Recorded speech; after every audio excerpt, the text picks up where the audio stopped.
Yo, what is going on? It's your boy back again, Roddy. I want to welcome you to the Players Ball Podcast, where we cover all sports far and wide. Like I said, I am your host, Roddy. You can find me on Instagram at Roddy404.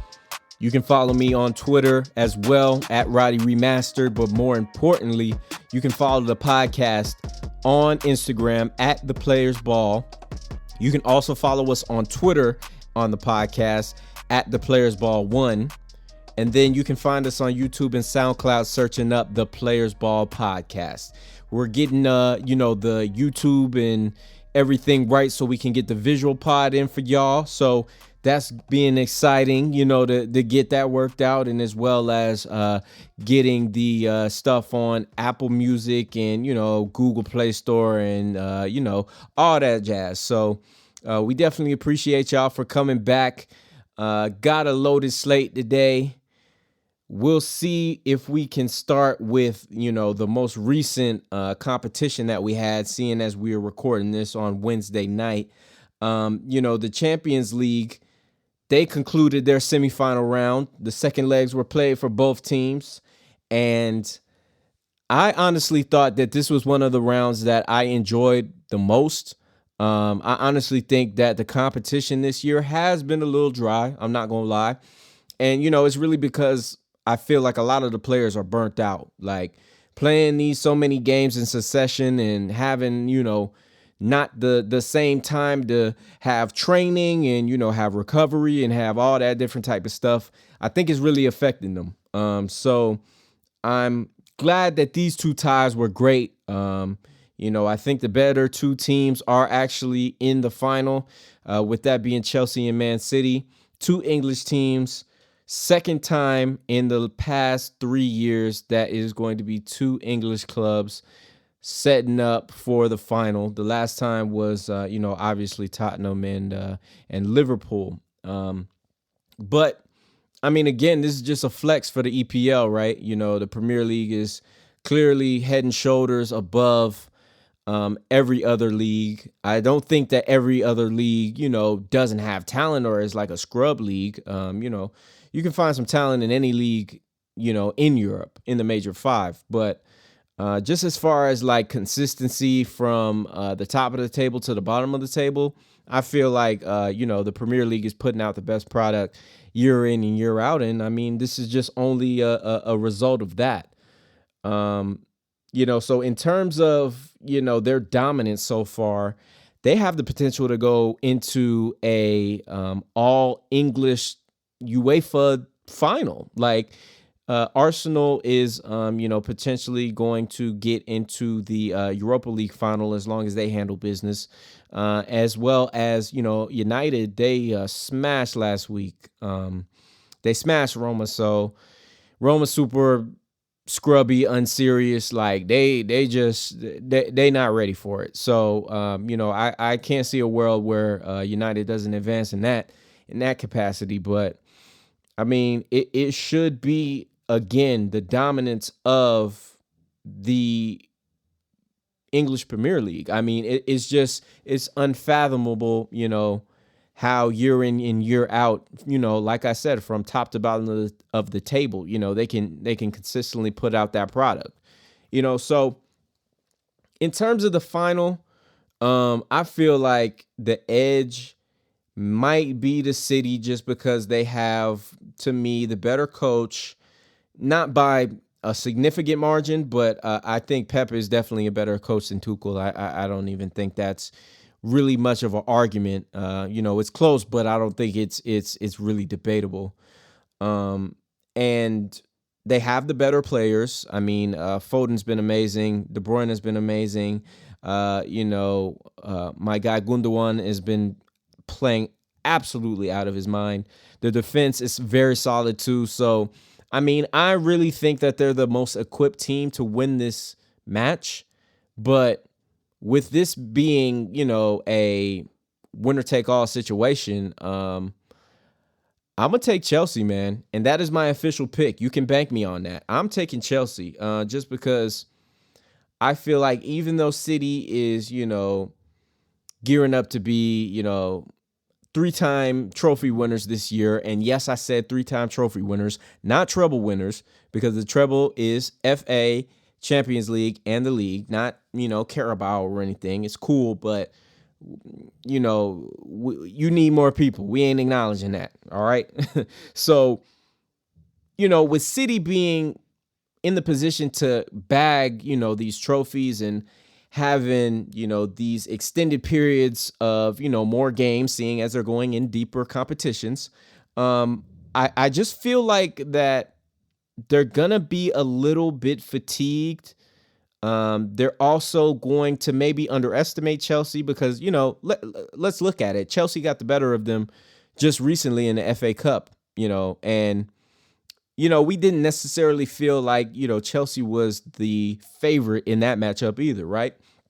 And I know it's hard to beat a team twice, especially a team in your league. I mean, you're seeing them this will be the fourth time this year. And I don't know if they played in Carabao, but this will be the fourth matchup of the year. And honestly, it's really, it's really difficult to beat a team that many times, and especially back to back. But honestly, I just feel like Chelsea has the defense as well as, City does, but they can give the most problems that City has had this year just in the way that they play physically. I think that the pairing of Chilwell and Aspi or Reece James, whoever is in the match at the time, usually Tuchel lets Reece James, get subbed in after a little minute. So, I mean, whoever it is, I think both of the wingbacks have been excellent, in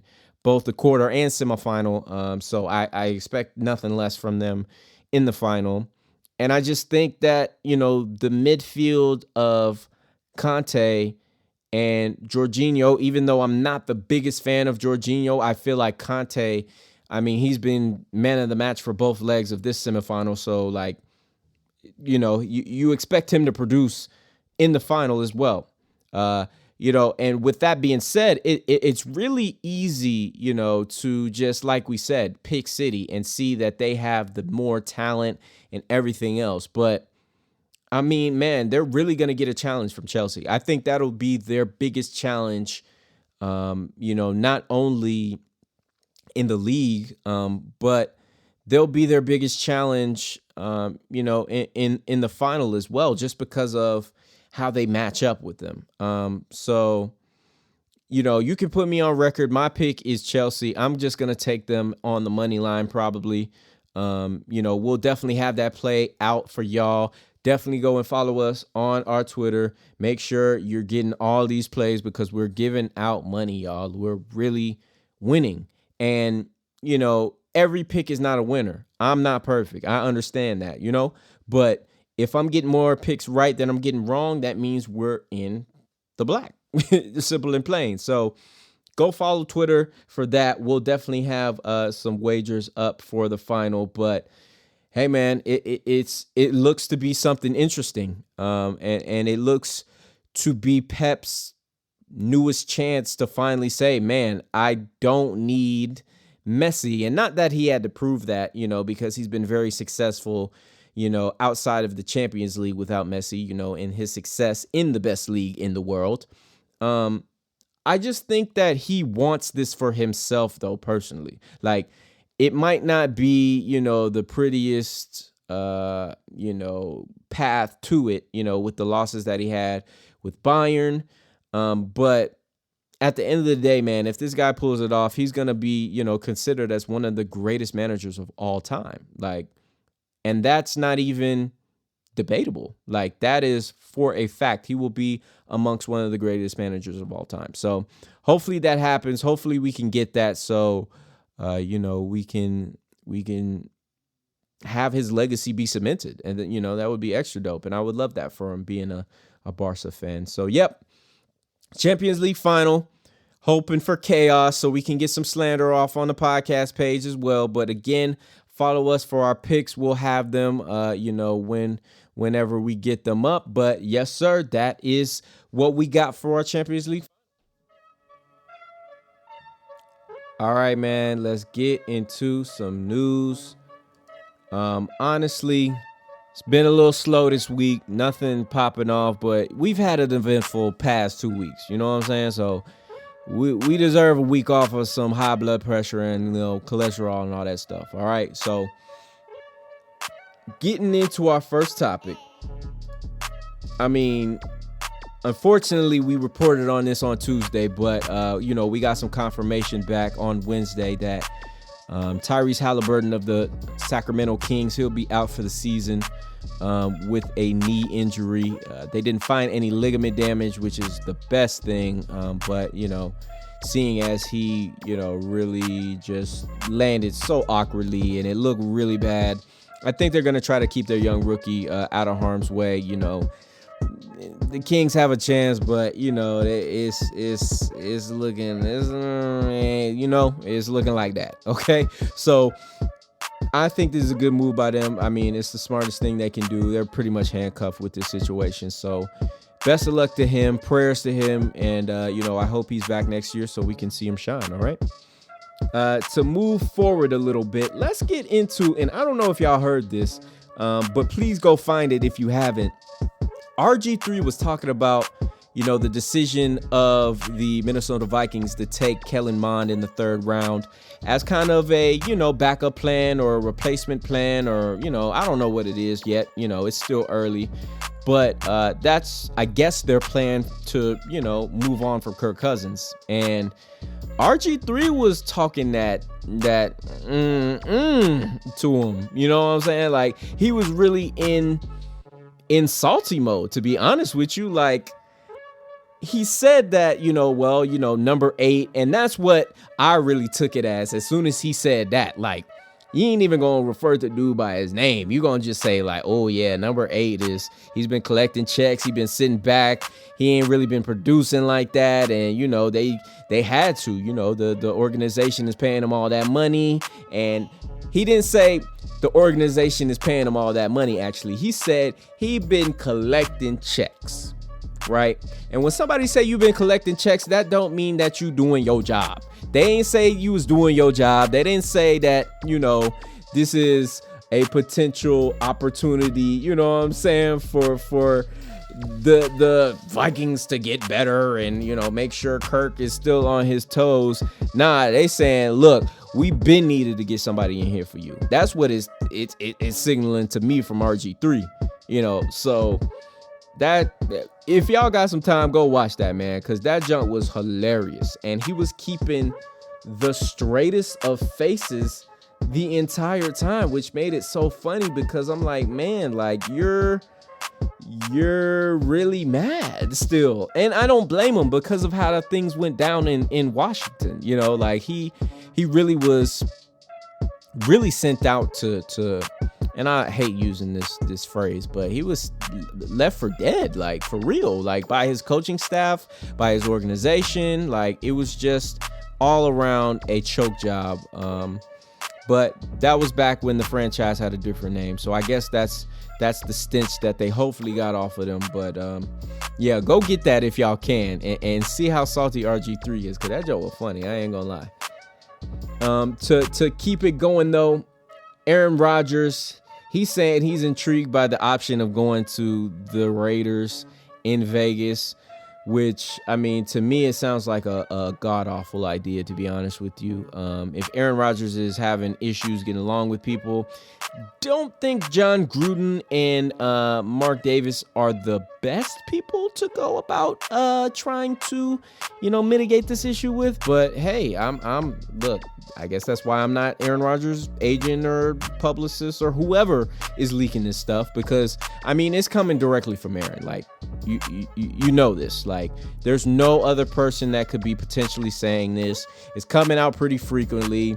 He's being kind of cheeky about it. So, and we know how Aaron Rodgers operates. Like, this isn't out of his realm of possibility whatsoever at all. And I think he's just, like we said, just taking advantage of that. And, even though I do understand his frustration and his willingness to want to leave, a situation that's not really benefiting him in the way that he feels like it should. I think he is still stuck, like I was saying on Tuesday. I mean, he's still in the contract. There's really no incentive for, the Packers to trade him unless he gets crazy. But I don't think he will. I really don't. So we'll see what happens with him. I really don't think he's going to leave anywhere unless he retires. And if he does, man, we're going to be coming in here to talk about some stuff because the Packers are going to be Mr. Fumble the Bag for sure. Now, to end off our little news segment, the UEFA, the people who run the Champions League, for those who aren't aware, they are thinking about banning the teams who haven't, aggressively pulled away from the Super League, which, I mean, at this point, I think it's only the Spanish teams. It's really funny that they're going so hard, these Spanish teams to try to stay in this league, man. And it's like, bro, y'all don't see that this junk is over. Like, Flo is obviously going to say, oh, well, all these guys have binding contracts and, all these guys are, they can't leave the league. That's impossible. Like, bro, if these guys are going to face, major ramifications for being in this league, they're not going to do it. Like, if the prime minister of the country where you have the most teams hailing from is saying, dude, I might have to step in and take action with this. Like, come on, bro. Like, what more needs to be said? Like, so I honestly think that, Florentino Perez, that is gonna try to hold the line, but ultimately I think it's gonna be really stupid, and he's gonna find out it's gonna be really stupid of him to do that, just because he's gonna end up losing money and be sitting on his hands and looking stupid when all of these teams say, you know what, Flo, the payday that we could get if this works out, even though it is big, we ain't trying to take that risk when we got good money here already. They just want more. Like, the game is not dying. Nobody's getting disinterested in it. Like, it's just COVID. There aren't fans. It's not what we are used to. It's just the victim of the circumstances. That's really it. So, yeah, there's no way, I feel like, if they're competent, that any of these teams should be remaining in the Super League. And if they do, they deserve to get the 2-year ban, in my opinion. Like, if y'all want to be stupid, then we are going to make an example out of you. Like, I don't see any real problem with that. So, hey, if Flo wants to be Darth Vader, then let him be Darth Vader, man. But he got this plan set in his mind that he gonna take over the world. So, I mean, what can we do as fans and as just spectators? We just gotta let that man go with the flow. So that's what it's gonna be. But that is going to be it for our news today. Now we are going to get into our big three. All right, y'all. Time for the big three. The three most important topics in sports to your boy right now is the Giannis hate. Now, I know, and he's been very scrutinized, for his lack of shooting and, he just barrels through. He's a running back. He travels, this, that, and the third. And while I do understand, the issues with that and everything else, it's almost like people don't want my guy to be successful. Like, stop hating on Giannis, please. Can y'all please stop hating on him? Because it's almost feeling like y'all don't want him to find his shot and don't want him to, become the player that y'all want him to be. It's so much slander. It's almost like y'all want him to be bad more than y'all want him to find a shot. I mean, and if we're going to be frank here, it's disappointing that he's not been able to find it as fast as we wanted to, but make no mistake, he has gotten better. And I don't think he's gotten a ton of credit for that. He's gotten much better at shooting, being in the low post, even, hitting the occasional three, not very consistent, but he will hit it, because he's willing to take it more and more. And I just think that's like, half of it is, being confident and saying, F it. Like I'm just going to shoot just because I know that I've been working on it. And the only way for me to get better is for me to do it in the game, and he's taking the effort to at least improve. And it's not like he's an asshole, not like he's like, oh, y'all don't give me enough credit, I'm underrated. Like, he don't even have that type of vibe.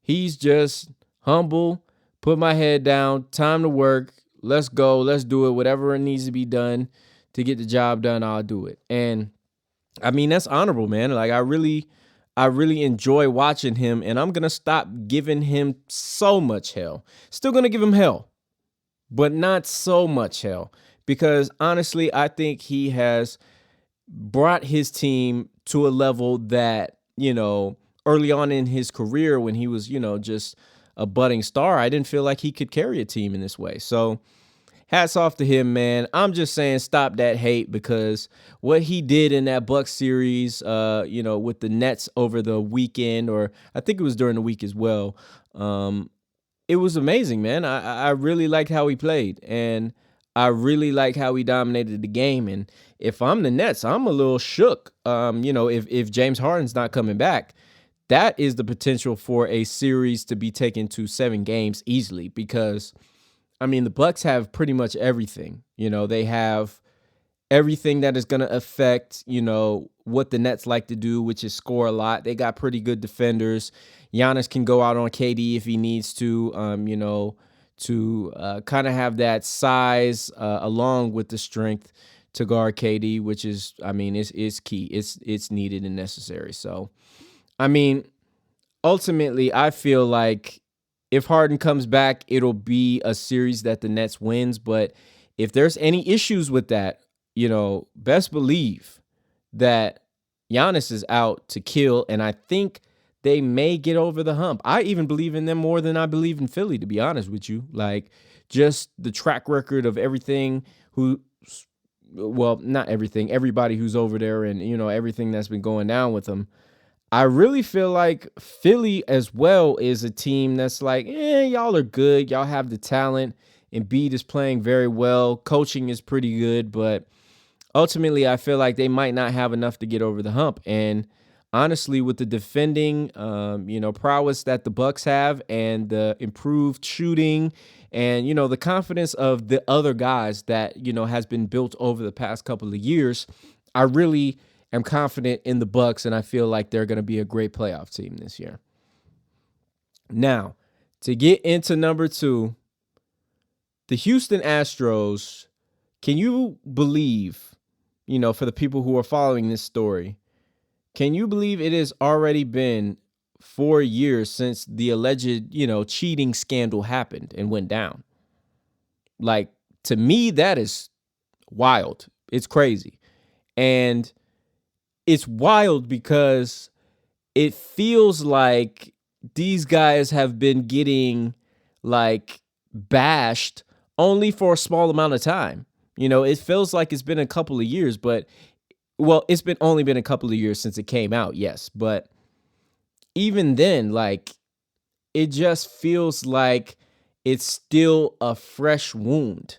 And 2 years is a long time. Like, it's been out. The information on this has been out for a long time. Like, I definitely understand that wholeheartedly. But my thing is, I'm trying to go back and forth in my head if these guys deserve to get the type of hell that they're getting. Because, I mean, let's be honest. If you're a guy on the team who wasn't a part of the 2017 team, who allegedly cheated or whatever, maybe you're letting it slide off your back. Maybe, you're getting upset that, hey, man, like, I'm not even part of this. Like, I wasn't part of it. I ain't had nothing to do with this, but y'all giving me all that negative energy. And it can affect the players, and it definitely will. And I don't think that, like I said, the people who didn't do anything wrong deserve that. But in terms of, like, Altuve, Correa, George Springer, those guys, like, they are going to get shit for the rest of their lives. Like, even if, Altuve makes a Hall of Fame or anything like that, like, he is going to get shit because it's just one of those things in baseball, especially, when you have so many historians and, people who commit everything to the game, emotionally, they are going to not handle or deal with, cheating of any size. If it's a grand schemed scale type of situation, then they're going to be mad, and they're going to be mad for the rest of the time. And I wouldn't be surprised if there aren't even people who are fans who are calling for, these dudes to get banned from the game, like Pete Rose. Like, it's definitely something that I feel like, people are that upset about. And is it a little bit unnecessary? Yeah, a little bit, because, it's over. Yeah, you feel like you got cheated, but, you've had additional opportunities with similar lineups if you're, the Yankees and Dodgers. And, the Dodgers finally got over that hump, but the Yankees seem to be the only ones that have not yet. And, y'all know how Yankee fans are. They're spoiled, so, they've felt like for a while now that they've deserved to see a championship, and to be cheated out of the only one that they had the best opportunity for. I mean, they're going to take it personal. So I get it. I totally do. But man, like, boo those guys that were on the team. Don't boo the other guys, or try to cuss out the other dudes that's, just trying to do their job. Like, that's just a little bit wild to me. But I know fandom isn't always rational, so I'm not being too harsh. But honestly, man, the Astros, I'm praying for y'all, because I don't know if it's a way for y'all to get out this little hole y'all in. And I mean, to be honest, some of it is not y'all's fault, but some of it is like, hey, man, y'all gonna have to own it and deal with it if you wanted to make these decisions. So it is what it is. Now, to end off the big three, I want to talk a little bit about Kyrie, and we can do this pretty quickly, because, there's obviously going to have to be a little bit more reporting on this, but he was fined for, the constant refusal of making himself available to the media, which is something that has kind of been a trend for Kyrie over the past couple of years. His more rebellious side, and his more, I'm not willing to really compromise type situation. I want to, perform how I want to perform, and y'all should be okay with that, or at least understanding, I guess. And, just with, him, I think he converted to Islam. I don't know if he was a Christian or what he was before, but he's getting more into the Islamic faith, and, he's changing as a man. He's being a little bit more, stick out my chest and willing to, upset and ruffle the feathers of the powers that be. So honestly, with Kyrie, man, it's like this. He's gonna, if available, be one of the keys to you winning a championship. And if he's focused and locked in and really wanting to play basketball, I think that he will be perfect. He'll be fine. I don't think you'll have any issues from him.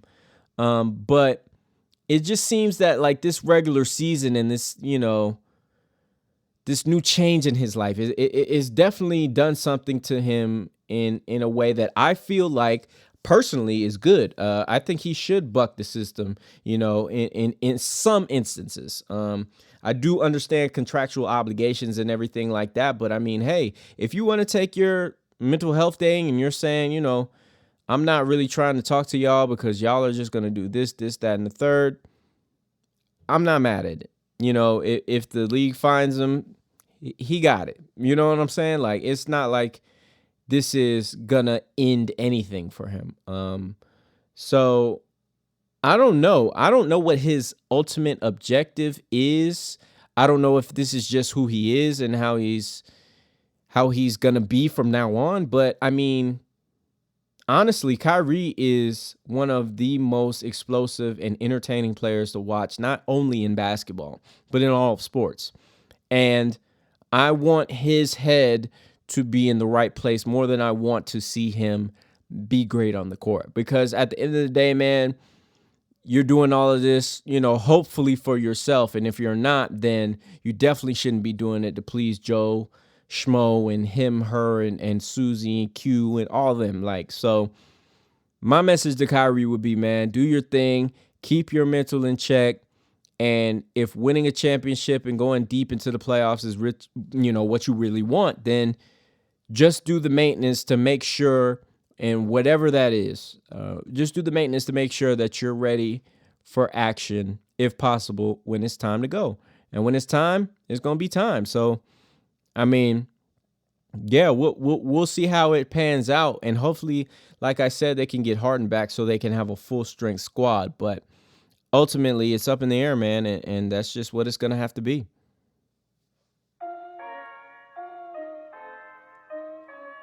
All right, beautiful people. Y'all know what time it is. Unfortunately, we have reached the end of the pod, but please give us a follow on Instagram at the Players Ball Podcast, and as well as Twitter at the Players Ball 1, the number 1. You can also find us on YouTube and SoundCloud. That is through the Players Ball on both sites. And then you can also follow me on Twitter at Roddy Remastered, and then on Instagram at Roddy404. We want to thank y'all for a great week of listening. It's been a great week of sports. I'm excited for the weekend and what that's going to bring. So we'll definitely be watching for y'all. Hopefully y'all are watching too. And we can come back here on Tuesday and have a good time and talk about some of the craziness that we witness, because it's going to be there. So without any more being said, like I said, I'm your host, Roddy. Thank you for listening. We appreciate you, and we out.